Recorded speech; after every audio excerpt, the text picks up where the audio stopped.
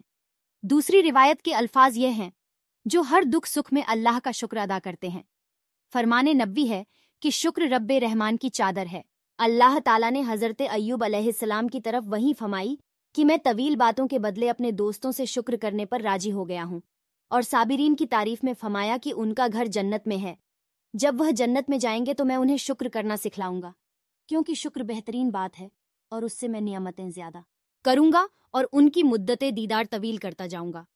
جب مال جمع کرنے کے سلسلے میں وحی ربانی کا نزول ہوا تو حضرت عمر رضی اللہ عنہ نے رسول اکرم صلی اللہ علیہ وسلم سے پوچھا کہ ہم کون سا مال اکٹھا کریں؟ آپ نے فرمایا، ذکر کرنے والی زبان اور شکر کرنے والا دل۔ اس حدیث سے معلوم ہوا کہ ہمیں مال کے بدلے شکر گزار دل کو پسند کرنا چاہیے۔ حضرت ابن مسعود رضی اللہ عنہ کا قول ہے کہ شکر نصف آدھا ایمان ہے۔